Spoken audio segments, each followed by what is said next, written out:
नमस्कार मंडळी, आपल्या आध्यात्मिक मालिकेच्या चौथ्या भागात आपले हार्दिक स्वागत आहे।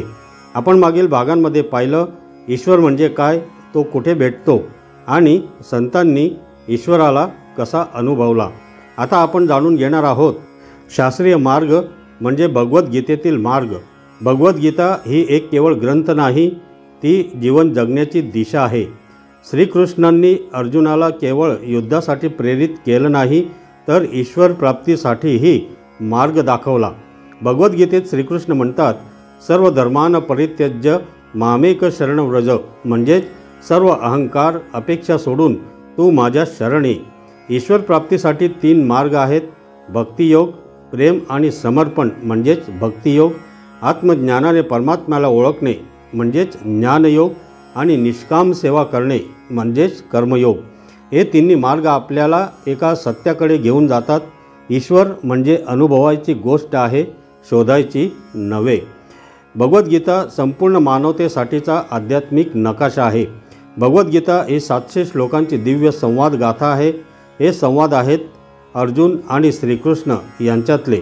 हे केवळ युद्धभूमीवरचे संवाद नाहीत, ते आपल्या संघर्षातले संवाद आहेत। या भगवद्गीतेत श्रीकृष्णांनी 3 स्पष्ट मार्ग दाखवले आहेत ईश्वर प्राप्तीसाठी। पहिला आहे कृतीचा मार्ग म्हणजेच कर्मयोग, समर्पणाचा मार्ग म्हणजेच भक्तियोग आणि विवेक आणि आत्मज्ञानाचा मार्ग म्हणजेच ज्ञानयोग। आता पाहूया निस्वार्थ कर्तव्याने ईश्वर प्राप्ती कशी होते म्हणजेच कर्मयोग।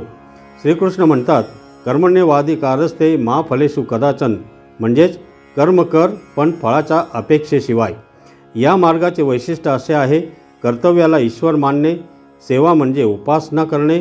जेव्हा आपण आपली कृती स्वार्थरहित आणि ईश्वर प्रेरित करतो, तेव्हा तीच कृती आपल्याला देवापर्यंत घेऊन जाते। उदाहरण म्हणजे श्रीराम, प्रभू श्रीराम वनवास, युद्ध, जबाबदारी सगळं पूर्णपणे कर्तव्य म्हणून त्यांनी केले। कर्मयोगी कोण? जो देवासाठी काम करतो, देवत्वासाठी जगतो।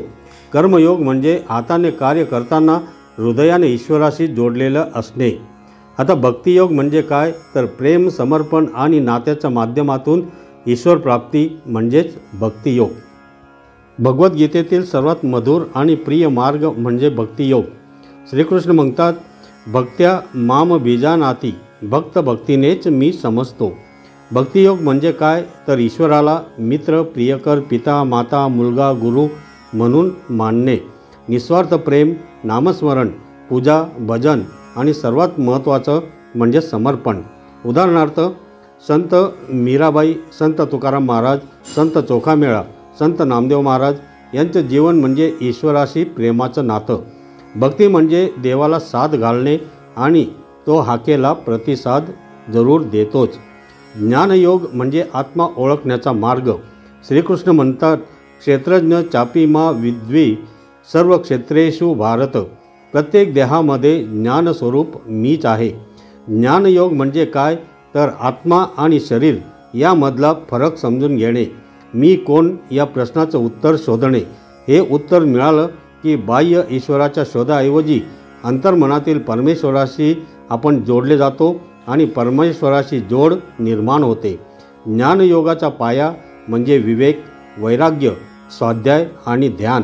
ज्ञान म्हणजे फक्त माहिती नाही, ते एक अनुभूतीचं ज्ञान आहे। गीतेचा अद्वितीय संगम म्हणजे त्रिविध मार्गाची एकात्मता।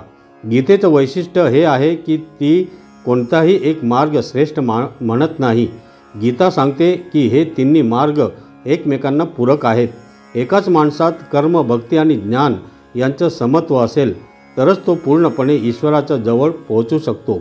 कर्माशिवाय भक्ती अपुरी आहे, भक्तीशिवाय ज्ञान कोरडं आहे आणि ज्ञानाशिवाय कर्म अंध आहे। संतांनी हेच केलं। तुकाराम महाराजांचे अभंग म्हणजे भक्ती आणि ज्ञानाचे एकत्र दर्शन। एकनाथ महाराजांनी सेवा केली, प्रेम दिलं आणि गीतेचा अभ्यास केला एकाच वेळी। आधुनिक काळात गीतेचं महत्त्व म्हणजे आज आपण तणावात, गोंधळात, द्वंद्वात जगतो। गीतेचे मार्ग आजही लागू आहेत। आपल्या व्यवसायात, कामात ईश्वर भाव ठेवणे म्हणजे कर्मयोग, नित्य नामस्मरण, कीर्तन, सामूहिक सेवा म्हणजे भक्तियोग, आध्यात्मिक ग्रंथांचं वाचन, ध्यान, अंतर्मनाची तपासणी म्हणजे ज्ञानयोग. ईश्वर हा फक्त शोधायचा नसतो, तर तो जगायचा असतो, तो अनुभवायचा असतो. तर मंडळी, भगवद्गीतेने आपल्याला शिकवलं की मार्ग कितीही असोत, कर्म, भक्ती, ज्ञान आणि ईश्वर एकच आहे.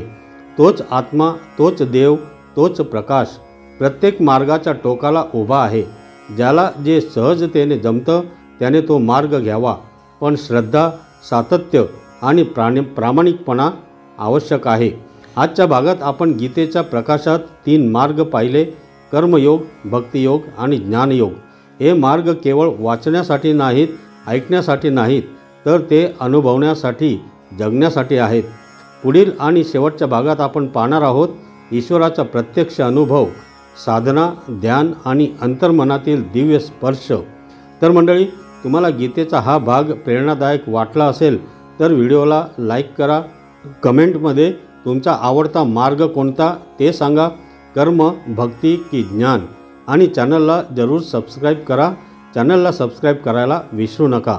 पुढील भागात आपण पाहणार आहोत ईश्वराचा प्रत्यक्ष अनुभव. तर भेटूया पुढील भागात. धन्यवाद.